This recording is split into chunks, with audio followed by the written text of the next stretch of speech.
todos aqueles que falam de sobreestimação da ideologia ou da... Como que tá em português? Subestimar, provavelmente, né? Não, não é Não? subestimar, é... que tá sobre, né? É sobre... Como é que é em português o sobre? Sobreestimação da ideologia? De exagero do papel do elemento consciente e blá blá blá.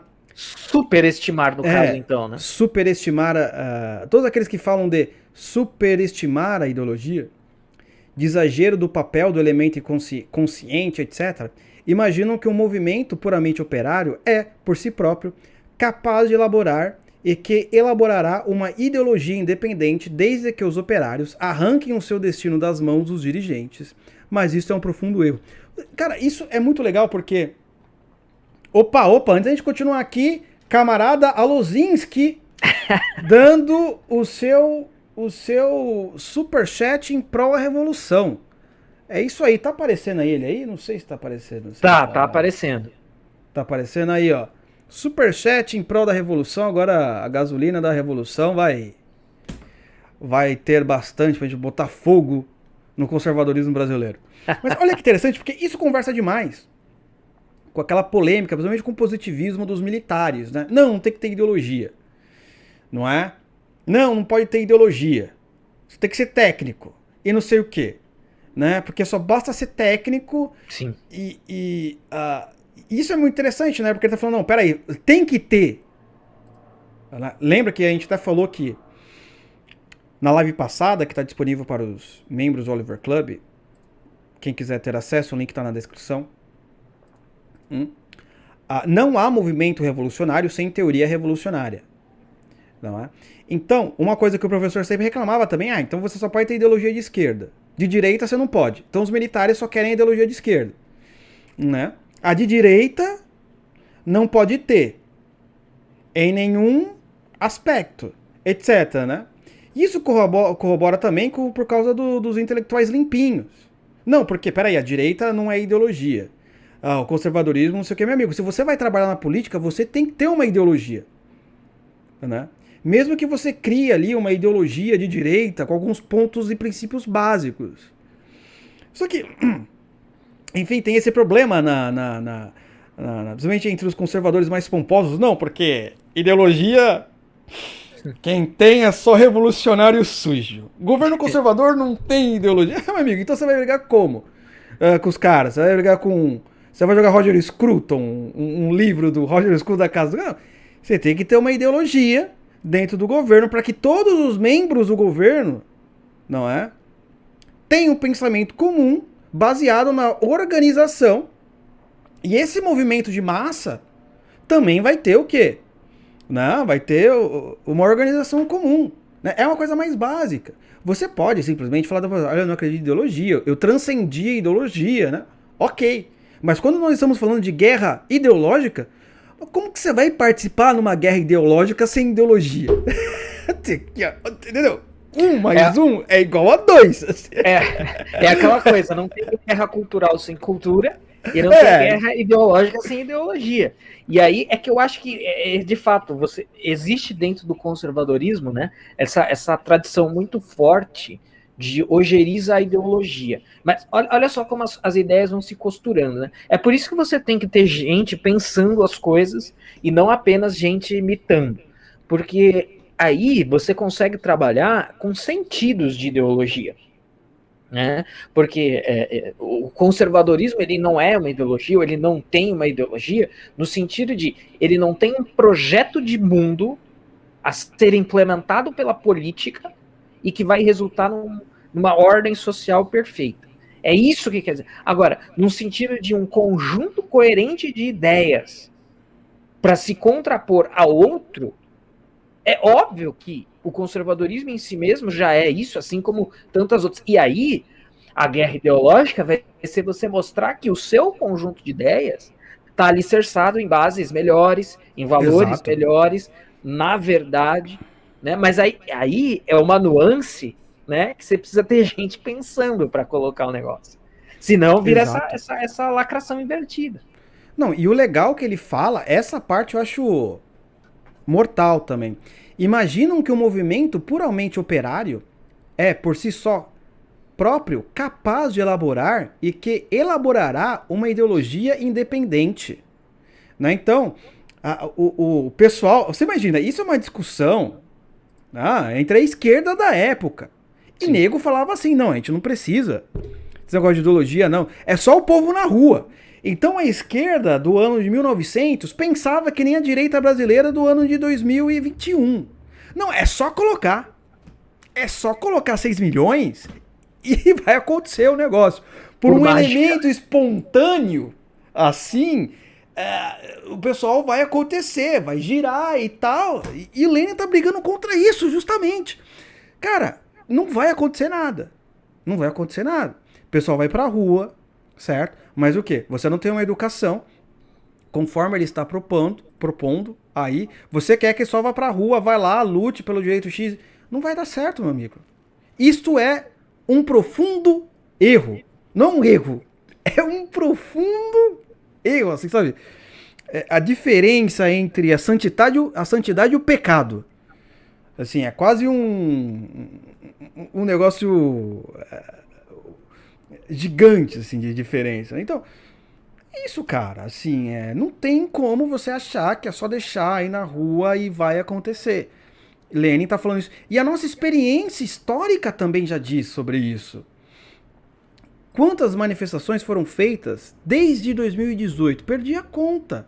E o que aconteceu? Nada. Só nego foi preso, não sei o quê, CPI, papapá. Eles ignoram isso daí, né? É isso aí. Quer comentar algo, André? Não, perfeito. É isso mesmo. Inclusive, na verdade, quero, né? Eu falei que não, mas sim. Esse último ponto que você mencionou me fez. Essa discussão de estratégia, pelo menos para mim, é inevitável não lembrar e não pensar no Saul Alinsky, né? E o Saul Alinsky, ele falava, olha, uma estratégia que se repete... Eu não vou... Não é uma citação literal aqui, mas é quase isso. É uma das regras dele, inclusive, para radicais. Ele falava, olha, uma estratégia que se repete demais perde o foco. Não é literal a citação, mas ele dizia algo como mais ou menos isso. E aí você ilustrou bem nesse último caso aí. O negócio, e veja, isso é mais um filho de 2013. Até 2013, existia até uma crítica comum que era assim: na Argentina, qualquer coisa os argentinos vão pra rua, fazem panelaço, e o brasileiro nada. E o brasileiro nada. E o brasileiro nada. A partir com as manifestações de 2013 e tudo aquilo que se desenrolou em cima dela,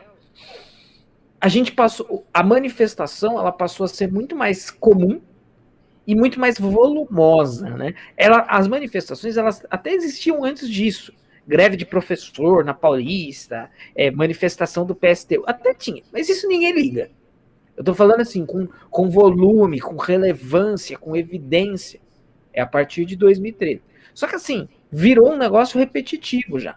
E o problema não tá exatamente na repetição, mas assim, tem que repetir enquanto eficaz.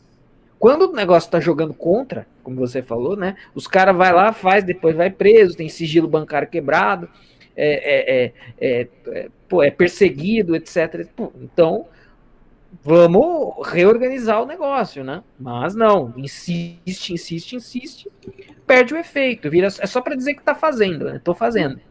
Não, tanto é que alguns camaradas, por exemplo, aqui do nosso lado, eles falam, por causa disso, sabendo que sempre vai acontecer isso, para eles as manifestações são pré-candidatura. Ai, tá difícil hoje, hein? Paulo Freire que tá me azucrinando, né? Mas eleição é motivo. Pré-comício, né? Digamos. Pré-comício de youtuber. Eles dizem isso, né? Se é ou não é, vamos deixar aí para os amigos do chat decidirem. Não é? Até porque a gente tá no YouTube também, né? Nós também somos youtubers, só que só somos youtubers domingo às 8 horas, né? A gente não vive disso, cada um de nós tem 2, 3 trabalhos. A gente tem as nossas ações, outras ações. A internet é ótima como ferramenta, não como causa final, né? Não como ponto final da coisa. E a gente se aproveita disso também, ainda que tenhamos as nossas ações pontuais, presenciais e pessoais, né? De família, de bairro, de igreja, etc. Né? A gente não está sendo aqui hipócrita de criticar algo, e a gente não vai... Ó, candidatos da próxima, vote no Oliver Talk. Não, eu acho que sim, cara. Acho que todo mundo votaria na gente aqui, velho. A gente tá lendo, estudando Lenin, velho. Vai, esses caras chegar lá, eles vão criar, vão destruir o sistema, não, né? Mas vão, pelo menos, colocar um bug. Infiltrar. Eu prometo que se você me eleger, até a mocinha do cafezinho vai estudar direito. É estudante de direito. A gente vai botar processo em todo mundo. A minha candidatura. Vamos lá, então. Onde a gente falou daqui da espontaneidade das massas, né? Peraí, importância da ideologia. Um problema da espontaneidade das massas. Acho que esse texto também é super legal. Vamos lá. Uma vez que nem sequer se pode falar de uma ideologia independente elaborada pelas próprias massas operárias no decurso do seu movimento, o problema põe-se unicamente assim: ideologia burguesa ou ideologia socialista. Não há meio termo, porque a humanidade não elaborou nenhuma terceira ideologia. Além disso, em geral, na sociedade dilacerada pelas contradições de classe, não pode existir uma ideologia à margem das classes ou acima das classes. Por isso, tudo que seja rebaixar a ideologia socialista, tudo que seja afastar-se dela, significa fortalecer a ideologia burguesa. Fala-se de espontaneidade. Cara, esse trecho ele é muito legal e ele é importante, né? Na cabeça deles é assim, cara, se você não fala do socialismo, se você não prega o socialismo, logo você vai estar fortalecendo o inverso do socialismo, não é? Tudo que não é socialismo. Ou seja, essa ideologia burguesa aí que ele está citando. Então ele fala, cara, olha o princípio aí, André, de guerra ideológica, Lenin já colocando novamente os fundamentos, como sempre, a gente está falando aqui. É evidente que Lenin não foi o primeiro, mas ele foi o sujeito que ele colocou os fundamentos e as estratégias para a guerra cultural, guerra ideológica, guerra política. Então ele está falando assim, cara, você tem que fazer a guerra ideológica, porque, senão, a burguesia vai colocar na cabeça das massas a ideologia burguesa, certo? E as massas não quererão a revolução, né? No máximo, ela vai se juntar para fazer um comício aqui, pedir um negocinho ali, etc. E isso é tão importante nos nossos dias que a gente vê não existe só manifestação de direita hoje em dia. Tem manifestação pelo sei lá, LGBT, pelo que mais? Não que LGBT seja, não que ser gay seja ideologia, na verdade o LGBT, né, em si é mais, que vem com elementos mais de esquerda e por aí vai, né? Você pega, por exemplo, aborto e papapá, né? Tudo bem, isso nós já estamos em algo muito mais avançado que Lenin não pensou que chegaria aí, não é mais de fato. Ele colocou, ó, a gente tem que colocar esse princípio para o pessoal perder tudo que seja burguês, né? E burguês ali, o burguês já está um pouco abaixo do conservador, por sinal, né?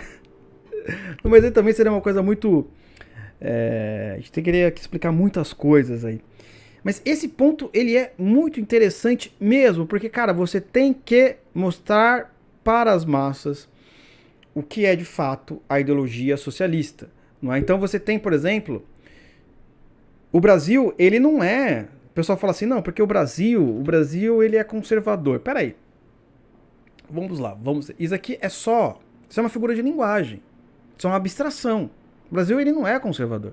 Você está falando que apenas que 50 e poucos por cento, ou 70%, sei lá, tem algumas inclinações, assim, o cara, ele não gosta de aborto, né, ele acha aborto errado, né, mas ao mesmo tempo o cara que, talvez ele vá pra igreja, que nem a gente fala, o Brasil é cristão, que é isso? É só porque no IBGE mostra que tem, sei lá, 5% de ateu, mas de fato, na realidade concreta, não, na realidade concreta não é. O cara só fala que ele porque ele nasceu numa família católica, evangélica, sei lá, de tradição, tal. Mas de fato, você percebe na realidade concreta o Brasil como um país cristão? Não percebo, porque se eu sair na rua, a 1 hora da manhã aqui, eu vou ser roubado, assassino, sei lá. Que diacho de país cristão é esse que você... Ultra inseguro pra viver, entendeu? Né? Que um não confia no outro, etc. Mas assim, quando a gente fala que o país ele é um país cristão, que o Brasil é um país conservador, é uma abstração, né? Ou seja, pegou um elemento ali que você deduz que a maioria deve ter alguma coisinha contra aborto. Ah, não acredita em Deus, não que o cara seja religioso, de fato. Não, porque acredita em Deus, né? Já ouviu falar de Jesus e por aí vai, né? Mas aí você percebe, é que nem a gente falou nas eleições, o Bolsonaro ganha por quanto? Foi menos de 10% lá dos votos, a gente já falou isso. Não, mas teve fraude, não sei o quê. Eu tenho intuição que teve, mas cadê as provas? Ele não falou que apresentou? Não apresentou. Também teve intuições, também mostrou indícios. Eu também mostro indício. Eu também, aqui, tem que ir lá para mostrar e acontecer e etc. Não é? Então, por que eu tô falando isso? Porque você percebe que tem uma parte da população que não tem nada a ver com essa coisa que o país é conservador e tal, cara. Não tem nada disso. Já tá muito ali na ideologia progressista, na ideologia socialista, gente. Não é? Então, assim, a gente tem que reparar nisso também. E cada vez mais isso pretende acontecer. Por exemplo, eu lembro do Bene Barbosa falando lá naquele Flow podcast. Ele perguntaram assim pra ele, você acha que a maconha vai ser liberada? Claro que vai, não tem como resistir. É aquela coisa, cara, o cara católico, o cara é maconheiro também. Aqui no Brasil é uma mistura. É uma mistura muito doida. Né? O cara, ele é a favor do aborto, o cara é cristão, o cara não tem consciência nenhuma. Daí ele vai pra igreja, não sei o quê. É uma coisa muito louco. Então, ainda, além dessa mistura ideológica que tem, né? Entre isso vai passar, por exemplo. Pra mim também é um fato, isso aí ninguém segura. Não é? Então, esse princípio é muito importante. Quer comentar alguma coisa, André? Quero. Esse último. Eu quero primeiro comentar esse último aspecto que você mencionou e depois eu volto pro trecho. Eu também tenho visto muita gente abusar desse sentido, dessa fala. O brasileiro é conservador, o brasileiro é conservador. Tem gente que é aquela coisa, né? Dá para mentir dizendo meias verdades, né? O brasileiro, na verdade, ele é uma coisa, ele é uma confusão. Antes dele ser conservador ou ser qualquer outra coisa, ele é uma confusão, né? Então, assim, se o sentido dessa fala for que o brasileiro carrega alguns elementos, alguns valores que podem ser considerados conservadores, como você citou, o brasileiro, majoritariamente, ele é contrário ao aborto. Inclusive, as mulheres brasileiras são mais contrárias ao aborto do que os homens. O brasileiro, se você fizer pesquisa, perguntando assim, você acha que as penas para os criminosos têm que ser mais rigorosas? Ele vai dizer que sim. E aí você pode dizer que culturalmente, ou politicamente, essa é uma pauta mais conservadora e tal. Agora, isso é mais um isso é mais um senso comum do que um conservadorismo. Até mesmo porque, né, isso daí é meio que é instintivo de fato, né? Então, irmão, bebê de 12 semanas não é um ser humano, ele é um amontoado de células. Então, isso aí você não precisa ser um gênio para saber que tem alguma coisa. Então, por senso comum, por instinto, vai para uma contrariedade em relação a isso. E aí esse conservadorismo do brasileiro vem daí, e não de uma consciência conservadora. Mesmo quando a gente fala do Brasil profundo lá, que também é uma expressão muito boa, mas que eu vejo certas pessoas abusando. Não, porque o brasileiro do Brasil profundo o cara não... Entendeu? E mesmo esse cara é o cara que acredita que, sei lá, ele joga a favor de pautas conservadoras, mas ele joga contra também quando ele acredita num agigantamento estatal, né? Por mais que o conservador ele não tenha que ser liberal ali, rigoroso extremamente, né? O agigantamento do Estado, ele joga contra o conservadorismo também. E quer coisa que o brasileiro goste mais do que agigantamento do Estado? O brasileiro curte isso, o brasileiro gosta, né? Se é pra gente fazer essas generalizações assim, Eu tem só ia isso falar também. que enquanto você vai comentar logo seguido, você vai falar, ó, enquanto você vai pedindo, eu já vou pegar a minha comida comunista aqui no McDonald's. A gente vai demorar meia hora pra chegar, então eu já vou pedindo. Pode falar, continua. Beleza. Comida, olha lá, no negócio vermelho, McDonald's. É, negócio vermelho. E aí, então, assim, isso corre lateralmente ao que a gente está discutindo hoje, mas eu quis pegar esse gancho para comentar. E o que eu queria destacar desse trecho aqui também é, mais uma vez, é um trecho que, por linhas tortas, acaba sendo profético, né? O Lenin fala assim, ó, não há meio termo, né, entre a ideologia burguesa e a ideologia socialista. E ele chega a dizer assim, ó, porque a humanidade não elaborou nenhuma terceira ideologia. Então eu queria comentar, ó, a terceira via aí, né? A terceira, a chapa tênis. Será que tem terceira via? Acho que não, hein? E aí, esse trecho, ele até mais adiante, a gente não chegou nessa parte ainda, mas ele fala até a palavra credo, né? Ele usa a palavra credo. Esse trecho me parece um trecho profundamente religioso. Ele está dizendo que ou você está comigo ou você está contra mim. É claro que nós não somos socialistas. A gente tá fazendo, a leitura que a gente está fazendo desse texto, ela é uma leitura muito específica, né? A gente está olhando para um texto estratégico, um texto socialista clássico estratégico, e está tentando entender o que está sendo dito e o que a gente pode absorver e por que, em grande parte das vezes, em linhas gerais, as caras dão de 10-0 na gente em termos de estratégia. Inclusive, o pensamento conservador, mundialmente falando, e falando em termos recentes, as vitórias recentes da direita, todas elas foram frutos de viradas estratégicas. Se a gente pensar o quê? O Steve Bannon, uma mentalidade estratégica. E aí, se gosta, não gosta, se é bom, se é ruim, é uma outra história. É a mesma coisa com o Lenin, né? Obviamente que a gente não gosta do Lenin, é o gênio satânico, né? Mas a gente tá discutindo uma outra coisa. Steve Bannon, Dominic Cummings no Reino Unido para o Brexit e outros aí. O Olavo de Carvalho no Brasil. O Olavo no Brasil num certo sentido. Uhum. As vitórias recentes da direita em termos mundiais se deram por fagulhas de consciência estratégica, em grande parte pensadas aí por esses caras, né? Então esse é um ponto. Mas esse trecho do Lenin, então, fazendo essa leitura agora uma chave crítica, né? É um trecho que parece para mim absolutamente religioso, né? Ou você está comigo, ou você está contra mim, e não tem terceira via, e acabou.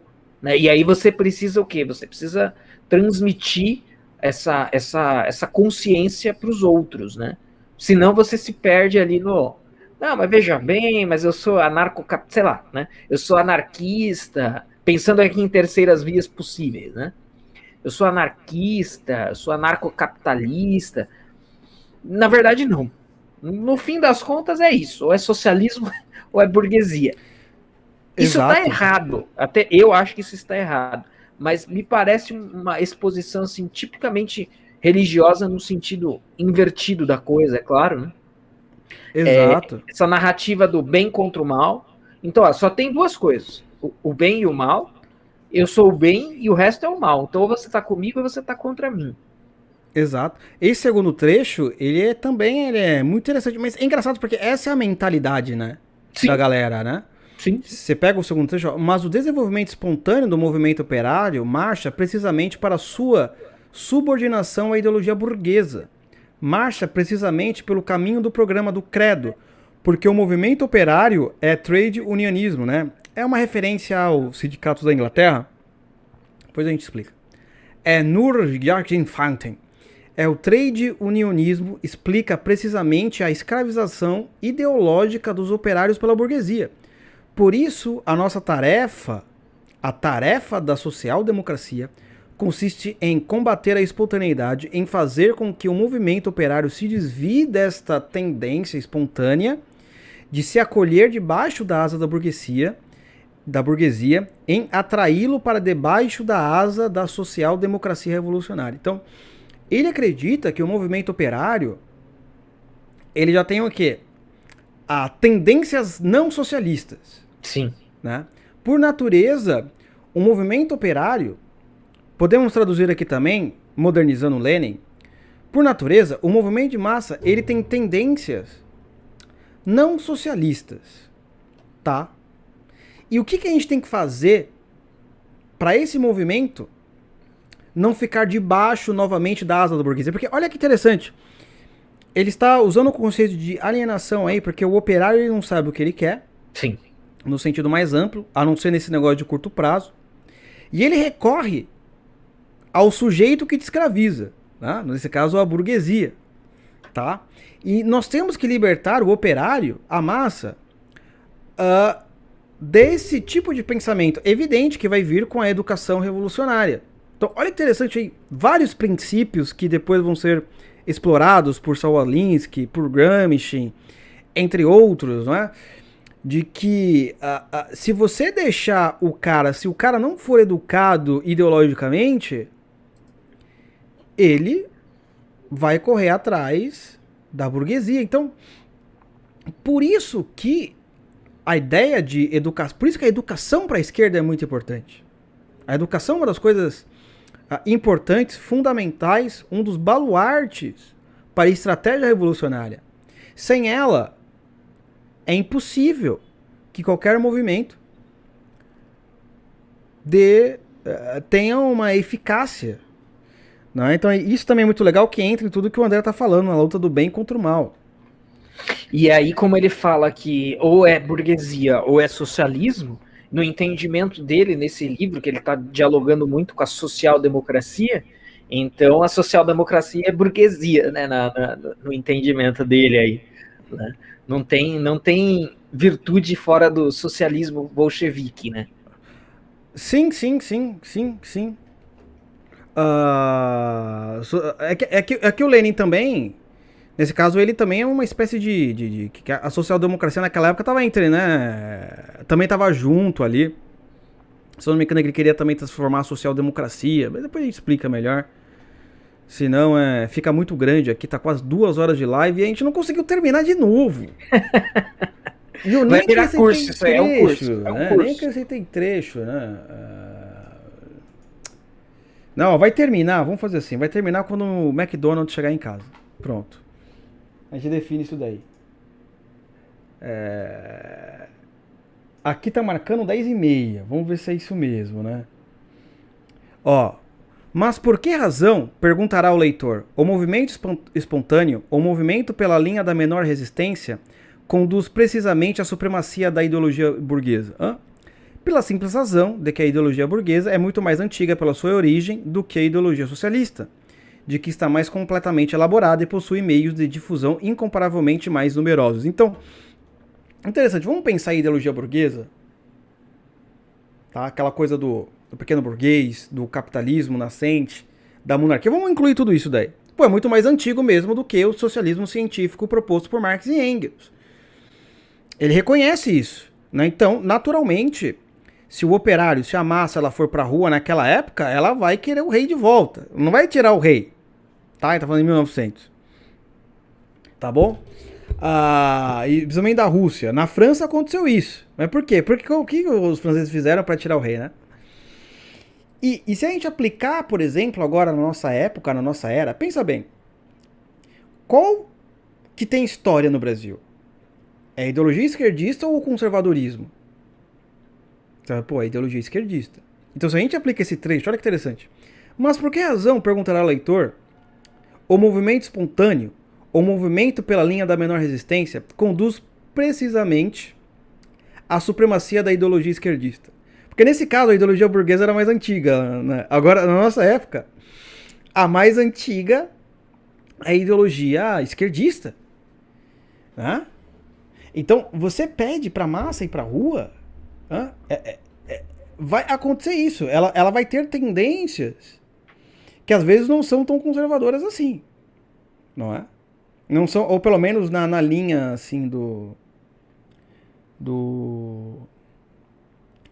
do conservadorismo clássico, esse daí dos intelectuais, né? Então, isso é um negócio muito interessante. Então, por quê? Primeiro você vai ter o reconhecimento. Peraí, qual que é a ideologia mais antiga? Não é? O que está acontecendo? Né? E o Brasil também, ele não se aplica muito nesse trecho, porque você vê muitas pessoas pedindo fora o comunismo, né? E não sei o que, etc. Mas você vê outras pedindo. Ou alguma coisa parecida. Né? Então, por quê? Porque aí você já vai ter a fragmentação da sociedade, conforme o Lenin falou no outro trecho, né? Nossa sociedade já é fragmentada. Então é uma coisa muito interessante. Mas continuando.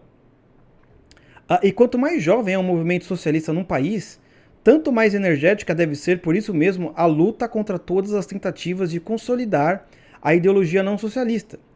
Tanto mais resolutamente se deve prevenir os operários contra os maus conselheiros que gritam contra o exagero do elemento consciente. Não é então aquela velha briga que você fala, se você deixar a massa pela massa, ela não vai lutar pelo socialismo. Certo, André? Certíssimo, né? Deixa eu ver aqui se meu McDonald's está chegando. Não, ainda não. Ainda não vai acabar a live. Não, acho que nem tem muito o que acrescentar aqui, né? É isso mesmo, e a gente tem que fazer a adaptação para o nosso contexto, que é essa que você colocou, né? O que ele está dizendo a ideologia que existe há mais tempo, ela vai ter uma vantagem natural de prevalecer se você deixar o negócio seguir o seu caminho natural, o seu ritmo natural, né? E aí, se a gente pensar em termos de Brasil, né? Mídia, editoras, instituições, classe pensante, classe artística. Não, vamos deixar rolar que o brasileiro conservador vai colocar as coisas na sua trilha correta em direção ao conservadorismo. Pô, furada, né? Cascata. Isso não vai acontecer. Ou você encaixota o negócio direitinho e coloca na trilha devida, de maneira enérgica, como ele diz aqui, ou então, meu filho, você já se prepara que o chute vai ser grande. Exato, né? Agora é o seguinte, André, eu defini, esse vai ser o último trecho que a gente vai ler, que é um dos trechos também bombásticos. E também, já avisando que próxima semana, né, André, vai ter o seu aulão sobre transformando ideias em argumentos, que tem relação com a sua primeira aula sobre como debater correntes esquerdistas, não é? Sobre as suas aulas de Marx que você deu aqui na live para todo mundo, e também em relação, tem isso daqui, porque você tem que conhecer o inimigo, Sim. você tem que conhecer como é que ele pensa. Perfeito. Para poder ter ideias muito bem calcadas na realidade, com estratégia. Nós não gostamos de Lenin, eu não gosto, mas deve-se reconhecer que dos estrategistas ele é excelente nesse sentido. Lembrando que, pessoal, se inscreva no link que tá aí na descrição. Qual que é o link mesmo? É o link sobre... Você vai se inscrever nesse link, você vai colocar o seu e-mail. Não é? É alguma coisa de transformando arte em debate, não sei o que, para você receber aí os e-mails aí. É olivertalk.com/ideias-live. Exatamente. olivertalk.com /ideia /ideias-live. /ideia /ideias -life. Que diacho de negócio de life? Live. Ah, live. olivertalk.com/ideias-live. Deixa eu pegar aqui, inclusive. Eu vou, então, gente, essa é a live de domingo que vem, né? Ela vai ser aí uma exposição aberta para todos, não ficará salva posteriormente, né? Essa live, onde eu vou dar algumas dicas de como articular as suas ideias posteriormente na forma de argumentos, tá? E aí ela vai ser um chamamento aí para uma masterclass, a parte 2 aí de uma masterclass sobre a arte de debater, de argumentar, como que você faz isso direito, bem feito, de maneira eficaz, quando se deve fazer, quando não se deve, como que você adapta conforme o público, se é contra o seu professor, se é contra o seu colega universitário, enfim, todos esses aspectos vão ser abordados aí na live, na primeira masterclass e na próxima. Inscrevam-se no link, portanto, para ficarem por dentro de todas essas informações. Tem lá o grupo do Telegram para você entrar também, dedicado aí a todas essas informações. Pessoal, vai lá, entra lá, coloca o e-mail, aí você vai receber link do grupo do Telegram, não sei o que, pra você receber todas as informações pra live de domingo agora, tá? E aqui, antes do nosso último trecho, já agradecer ao Flavinsky. Essa contribuição, camaradas, é para a manutenção do Oliver Talvinsky. Právida Digital. Exatamente, né? Exatamente. É isso aí, camaradas. Vamos ler esse trecho que eu acho muito importante, eu deixei ele pro fim. Vamos lá. A isso responderemos, sim, efetivamente, o nosso movimento está ainda na sua infância. E para que atinja mais rapidamente a maturidade, deve precisamente imbuir-se de intransigência contra aqueles que, prosternando-se perante a espontaneidade, travam seu desenvolvimento. Não há nada mais ridículo e mais nocivo do que presumir de velho militante que, há muito, já passou por todas as fases decisivas da luta. Acho que é muito legal. Primeiro, ele reconhece que o movimento socialista da época é um movimento que está na infância. Então, se alguém vier encher o saco, não, porque a direita tá começando, guerra cultural tá tentando, não interessa, cara. Primeiro, a gente reconhece que a direita, o conservadorismo brasileiro e por aí vai, teve um lapso e agora voltou e tá na infância. Mas isso não é desculpa. Pelo Lenin contrário. sabia, pelo contrário.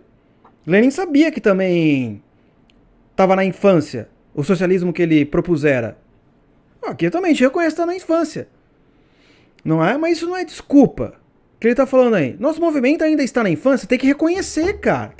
Não é maduro, não tem estratégia, não sabe fazer nada. E quando faz, o nego é preso. É isso. É isso que acontece. O nego é preso, aparece a CPI, só dá merda. Literalmente. É isso. Vamos colocar isso, pessoal? É isso. Temos que reconhecer a primeira coisa. Primeiro fato. Bora lá. E para que atinja mais rapidamente a maturidade, deve precisamente imbuir-se de intransigência contra aqueles que, prosternando-se perante a espontaneidade, ou seja, contra aqueles que só acham que ir pra rua, que só a massa vai dar conta. Não vai dar conta, certo? Isso é um fato. Vai me criticar e não sei o que, não tem problema. Você não tá me criticando o Lenin. É isso, entendeu? A culpa é do Lenin. A culpa é do Lenin. Esse é um fato. Você entendeu? E a gente quer falar e quer explicar, gente, vamos sentar aqui. Vamos entender o que Lenin tá dizendo. Pra você, quer ir? Você vai. Mas só pra você não ir como a Virgem Donzela no primeiro encontro. Não, ele não vai querer sexo. Tá saindo com o cara macaco velho lá que, rapa todo mundo. Não, imagina, ele sabe que eu sou uma donzela virgem. É amor, é amor. É amor. É amor. Estamos aqui pelo Brasil, pela pátria. Cara, olha lá, cara, ele tá falando isso, velho. Seja intransigente. Esse é um ponto muito importante, porque trava o desenvolvimento. Porque você quer cometer erros sucessivos e não quer pensar, o que tá acontecendo? O que será que aconteceu? Será que tem algum problema? Não. Se com 1 milhão de pessoas não deram certo, então se a gente colocar 2... Aí vai. Assim, aí vai. Aí, agora vai dar medo, né? E não há nada mais ridículo e mais nocível do que presumir de velho militante que há muito já passou por todas as fases decisivas da luta. Então, é o cara velho, é o cara que tá militando aí não sei quantos anos. Não, eu sei tudo porque eu sei como salvar o Brasil. Conservadores, doe pra mim para salvar o Brasil. Cara, regra número 1, galera. Se nego tá falando de salvar o Brasil, você coloca a sua bunda na parede e esconde a sua carteira. É isso que Lenin não... Esconde a sua carteira. Nego falou em salvar o Brasil, o cara não sabe o que ele tá falando. É o velho militante, tolo, que acha que sabe o que tá fazendo. O cara não quer parar pra pensar. Você entendeu? É Lenin, gente. É Lenin. Lenin tem razão. Infelizmente, eu não queria... Infelizmente, Lenin tem razão. Não queria dar razão pra ele. Mas você vê alguém reconhecendo que a infância, que nós estamos vivendo a infância do conservadorismo, que a infância da não sei o que, não, cara. Você entendeu? Ninguém quer. Porque o pessoal já treme de medo só de pensar que Bolsonaro pode perder. A questão não é isso, cara. A questão é essa daqui, cara. Vamos pensar, vamos estudar o que ele tá falando. Se o Bolsonaro perder ou não, não me interessa. A gente continua com a estratégia do movimento. Você entendeu? Vai fazer um negócio organizado e papapá, pum, pum, pum. Não, o pessoal pensa agora. Não, porque senão vai vir Venezuela e tal. E não sei. Cara, o que acontece, velho? Vai ser pior, o revés vai ser maior, porque quando a elite organizada, com uma parte do povo progressista, atacar vocês, aí que vocês não sobrevivem mesmo. Aí que vocês viram pó. Tá ligado? É isso que o Lenin tá falando, velho. A sorte daquela época, para Lenin, é que a ideologia burguesa, o movimento burguês não era organizado. Então não tinha como atacá-los. Hã? Era a sorte. Só que o que acontece? A ideologia socialista, a ideologia comunista, a ideologia progressista, no nosso caso, eles são organizados. Sim. Você entendeu? O contraponto é bem mais fácil. É, né? Eles são tão organizados que dependendo do que você for falar, amanhã aparece aí um pessoal fardado pegando o seu Recebe computador. uma visitinha especial. Você recebe uma visitinha na sua casa e não sei o que, entendeu? Então, cara, é isso, você entendeu? É o pensamento a longo prazo que Lenin tá dizendo aí, mas o pensamento a longo prazo tem que ser com organização, entendeu?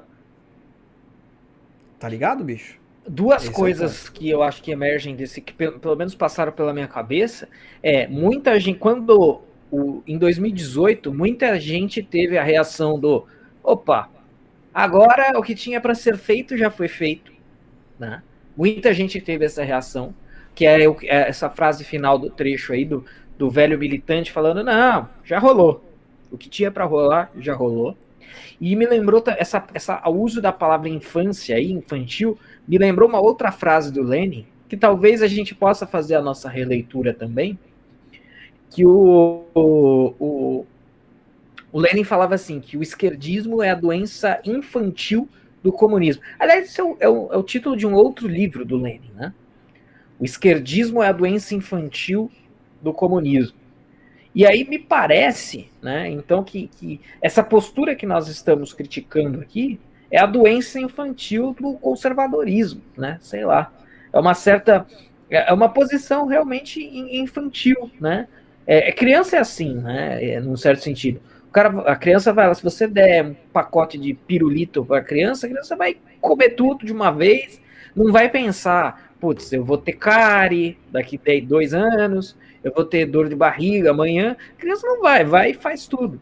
Sem senso de estrutura de pensamento. Né? Para esse exemplo, não dá para falar exatamente de estratégia, mas não tem uma coisa estrutural de causa e efeito ali, né? Então enfia o pé no acelerador e acabou. Camarada, deixa eu falar, recebemos um Pix, camarada. Opa! Estreamos o Pix, aqui galera, o camarada mandou Pix aí, pô. Em prol da revolução, porque você sabe, o Pix é o combustível para destruir o capitalismo. Estamos usando as armas do capital para destruir o capitalismo, né? Manda Pix aí, galera. Pô. Manda Pix para a gente transformar o Brasil num país comunista.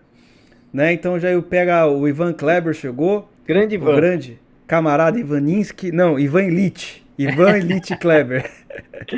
Ivan Illich Kleber. Em homenagem a ele, vamos ler mais um trecho. Só pra finalizar ainda, o meu lanche não tá preparado ainda, André.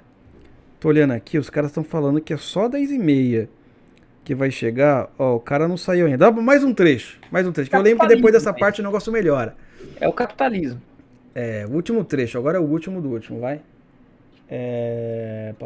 Aqui. A gente leu esse. Ó, esse daqui, ó. Nossa, cara, eu marquei muita coisa, né? Assim, persuadimos-nos de que o erro fundamental da nova tendência da social-democracia russa é o de ajoelhar-se perante a espontaneidade, ou de não compreender que a espontaneidade das massas exige de nós, sociais-democratas, uma elevada consciência. Quanto mais poderoso for o ascenso espontâneo das massas,